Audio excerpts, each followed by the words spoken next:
یہ دو رشتے ایسے ہیں جن کا بدل کوئی نہیں، ایک باپ ایک ماں۔ جب یہ اٹھ جاتے ہیں تو چھت ننگی ہو جاتی ہے، کیونکہ ماں باپ کی جو دعائیں ہیں وہ وہاں پہنچاتی ہیں کہ جہاں کوئی پہنچ نہیں سکتا ہے۔ میرے نبی نے تمنا کی، اتنے اونچا مقام ہے اور آپ تمنا کر رہے ہیں، وہ کتنے سال گزر چکے ہیں، کاش میری ماں زندہ ہوتی اور میں عشاء کی نماز پر کھڑا ہوتا اور سورۃ فاتحہ شروع کر چکا ہوتا، تو ادھر سے آواز آتی محمد، تو میں نماز توڑ دیتا، میں کہتا لبیک یا امی۔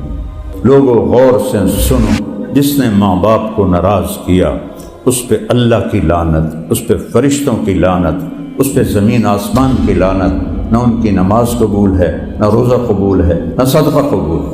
یہ دو رشتے ایسے ہیں جن کا بدل کوئی نہیں، ایک باپ ایک ماں۔ جب یہ اٹھ جاتے ہیں تو چھت ننگی ہو جاتی ہے، کیونکہ ماں باپ کی جو دعائیں ہیں وہ وہاں پہنچاتی ہیں کہ جہاں کوئی پہنچ نہیں سکتا ہے۔ میرے نبی نے تمنا کی، کتنے اونچا مقام ہے اور آپ تمنا کر رہے ہیں، کاش میری ماں زندہ ہوتی، کیونکہ ماں کو دیکھا ہے، باپ کو تو دیکھا نہیں۔ اب 2 ماہ کے تھے پیٹ میں، انتقال ہو گیا۔ اور میں حضرت آمنہ کی قبر پر گیا 2000 میں، سن 2000۔ اس وقت میرے آنسو نہیں تھمے، میں نے اوہ یا اللہ، اتنی بڑی ہستی، 6 سال کی عمر،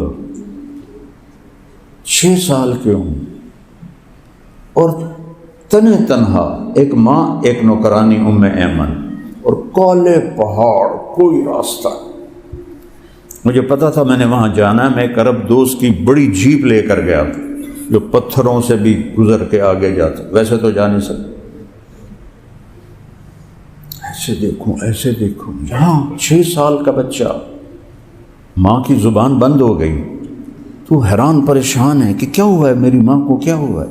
بلاتے ہیں وہ جواب نہیں دیتے، ہارٹ اٹیک۔ مجھے لگتا ہے ہارٹ اٹیک، کسی نے نہیں لکھا، لیکن میں صاحب حال ہوں نا، مجھے ہارٹ اٹیک ہوا تو اس پر جو میری کیفیت بنی وہی کیفیت ان کی کتاب میں لکھی ہوئی ہے، تو اس سے میں اندازاً کہتا ہوں کہ ہارٹ اٹیک ہوا ہوگا، باقی کوئی کسی نے لکھا نہیں ہے، میرا تجربہ ہے اس کی وجہ سے کہتا ہوں۔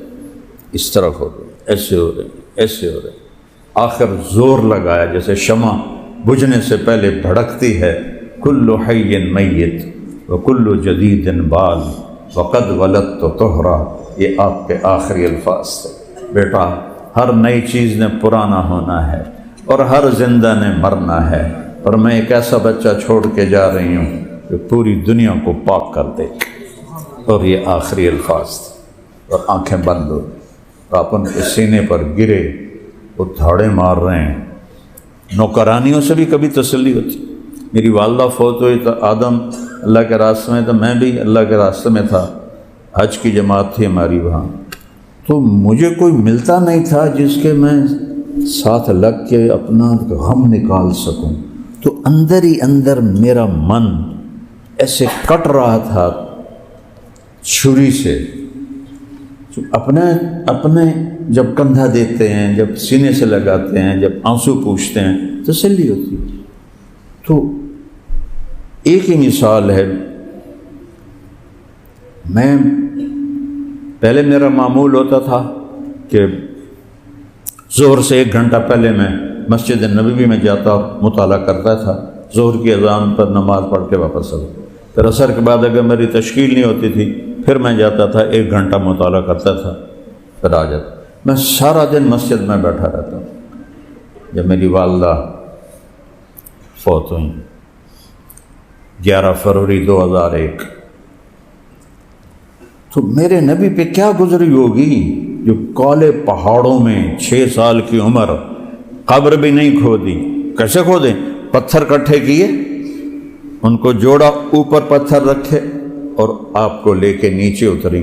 پہاڑ تھا کوئی 60-70 فٹ کا، تو جب آپ نیچے اترے تو آپ نے ایک دم بازو چھڑائے اور بھاگ اوپر چڑھ گئے۔ ام ایمن اتنی تیز اوپر نہیں جا سکتی تھی، تو پیچھے وہ پہنچی کوشش کر کے تو دیکھا، دیکھو میں 2000 سے یہ واقعہ سنا رہا ہوں، ہر جگہ میری آنکھیں پانی سے بھر جاتی ہیں، ہر جگہ میری کیفیت، میں یہاں سے نکل جاتا ہوں اور ابوا پہنچ جاتا ہوں، تو منظر مجھے یاد آتا ہے تو پھر آنکھیں پانی بہاتی۔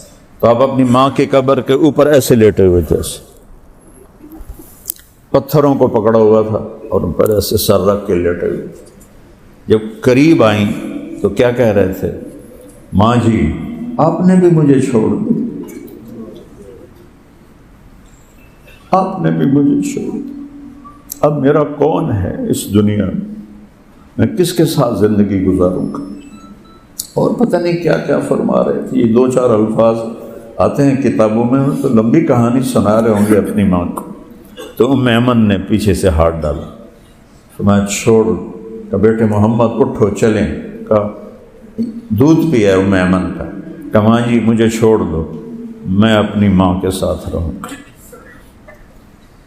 تم نے زبردستی کھینچا، آگے 2 رات کا سفر تھا، ایک لمحے کے لیے آنسو نہیں تھا۔ تو آپ نے تو صدمہ تو آدمی، اب میرا بچہ جوان جیسے پچھلے سال فوت ہوا ہے، 2 سال ہو گئے، تو اب کبھی رونا آتا ہے کبھی ٹھیک ہو جاتے ہیں۔ میرے نبی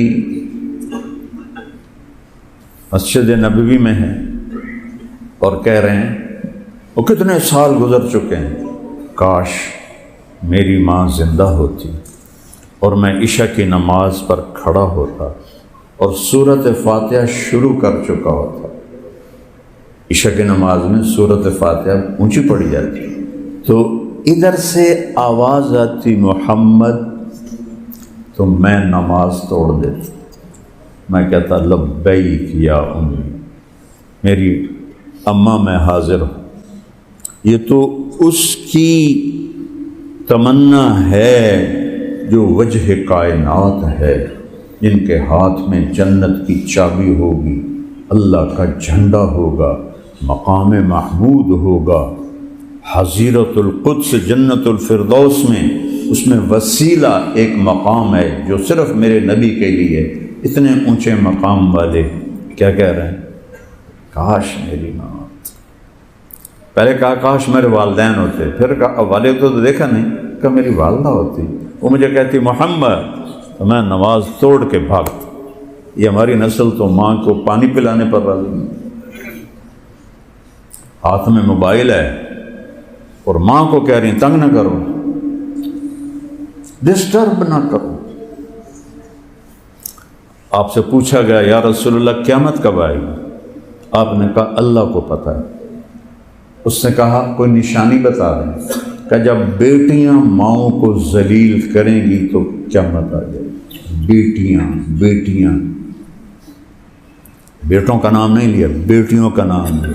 جب عرب اونچی اونچی بلڈنگیں بنائیں گے، بدو چرواہے ننگے پاؤں کثیر العیال جب برج خلیفہ بنائیں گے، تو ان کمبختوں نے قیامت ہی قریب کر کے کھینچ کے لے آئے ہیں۔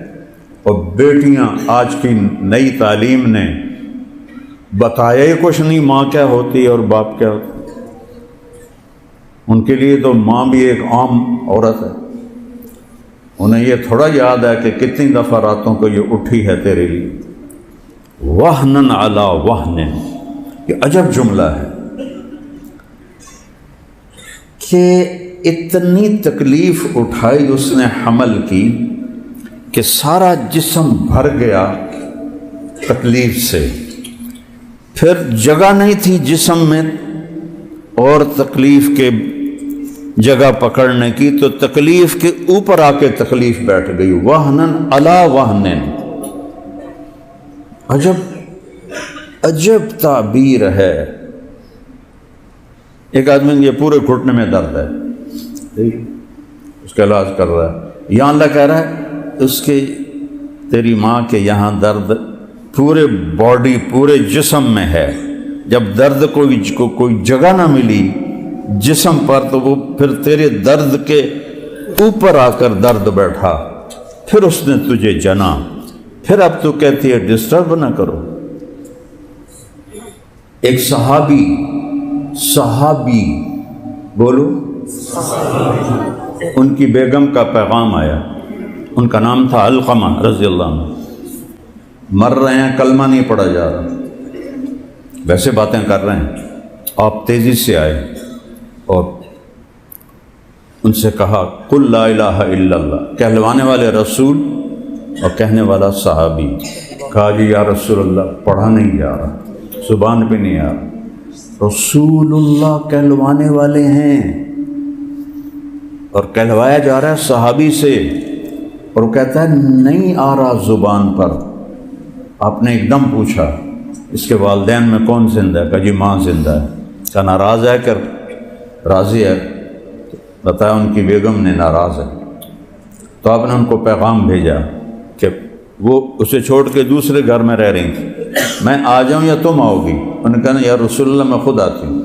وہیں تو بیٹا سامنے موت کی حالت میں، تو کہا ام علقمہ آپ ناراض ہیں علقمہ سے؟ کہا جی ہاں۔ کہ کیوں ناراض ہو؟ اب وجہ سننا۔ آج کے اولاد کو پتہ چلے جو اتنی بےعزتیاں کرتے ہیں ماں باپ۔ یا رسول اللہ بہت نیک ہے بچہ میرا، رات اس کے نفلوں میں ہوتی ہے، دن اس کا تلاوت اور روزے میں ہوتا ہے، ناراض کیوں ہو؟ کہ مجھ سے جب بولتا ہے تو اوکھے لہجے میں بولتا ہے، روکھے لہجے میں بولتا ہے، یہ میرے دل کو چیر گیا ہے، اس کا یہ سخت لہجہ، ہر وقت سخت لہجے میں بولتا ہے تو میرا دل ہٹ گیا ہے۔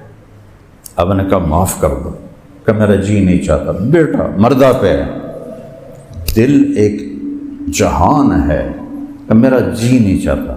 آپ نے کہا اچھا میں بلال کو کہتا ہوں وہ لکڑیاں کٹھی کرے اور اس میں تیرے بیٹے کو ڈال دے اور آگ لگا دے، پھر کچھ کرو گی؟ کہ نہیں یہ تو مجھے برداشت نہیں، کہ اگر تو نے معاف نہ کیا تو یہ سیدھا جہنم میں جائے گا۔ صحابی رسول نبی سرانے کھڑا ہوا ہے اور کہہ رہے ہیں، وہ تو دیکھتے تھے جنت اور دوزخ کو، تو نے معاف نہ کیا تو یہ سیدھا جہنم کی آگ میں جائے گا۔ کہ نہیں میں معاف کرتا ہوں۔ تو آپ نے کہا علقمہ قل لا الہ الا اللہ، ان کا لا الہ الا اللہ محمد الرسول اللہ، اور جان نکل گئی۔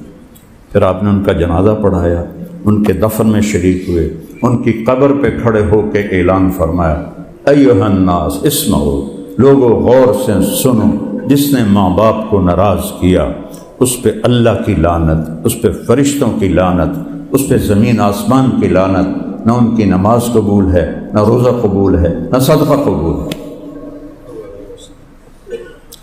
ابو ہریرہ رضی اللہ تعالیٰ عنہ ہجرت کر کے پہنچے مدینہ، ماں اور بیٹا، مسجد میں جہاد کی سنی ترغیب تو آئے اور ہتھیار اٹھا کے تیاری کرنے لگے۔ ماں نے پوچھا کدھر جا رہا ہو؟ کہ جہاد پہ جا رہا ہوں۔ کہ تو مجھے کس کے حوالے کرو گے؟ کہ تو اللہ کے حوالے۔ کہ میں اکیلی ہوں، کوئی خاندان کا نہیں ہے؟ کہ نہیں ماں جی میں نے جہاد پہ جانا ہے۔ ان کا یہ جو میں نے تجھے دودھ پلایا تھا اس کا واسطہ ہے، مجھے چھوڑ کے نہ جا۔ کہ نہیں میں نے جانا ہے، اور ہتھیار اٹھا کے چل پڑے۔ تو انہوں نے ایک اور آدمی کے ذریعے اللہ کے نبی کو پیغام بھجوایا کہ ابو ہریرہ میرے ساتھ یہ کر کے گیا ہے۔ تو ہمارے نبی کے ناراض ہونے کی کیا علامت ہوتی تھی؟ ہم تو گریبان پاڑ دیتے ہیں، گالیوں کے انبار لگا دیتے ہیں۔ آپ ناراض ہیں حضرت انس سے، وہ ادھر سے آتے ہیں، آپ ان کو دیکھ کر منہ ادھر پھیر لیتے تھے، اتنا میرے نبی کی ناراضگی ہوتی تھی۔ ادھر سے ابو ہریرہ آئے، آپ نے ایسے دیکھا اور یوں منہ پھیر لیا، تو ان کو پتہ چل گیا کہ ناراض ہے۔ اتنی میرے نبی کی ناراضگی، کبھی زندگی بھر ممبر سے کسی کا نام لے کر اس کا عیب بیان نہیں کیا۔ دیکھو سوشل میڈیا کیسے بھرا پڑا، اس کو دفع کرو۔ ممبر پر بیٹھے خطیب کیسے عزتیں اور پگڑیاں اچھال رہے ہوتے۔ ہمارے مدارس میں دینی حلقوں میں سیرت نہ پڑھائی جاتی ہے، نہ پڑھی جاتی ہے، نہ سمجھی جاتی ہے۔ فقہ فقہ فقہ فقہ فقہ۔ وہ کیسے جانے ماں کیا ہے اور باپ کیا ہے، بیوی کیا ہے، بہن کیا ہے، بیٹی کیا ہے؟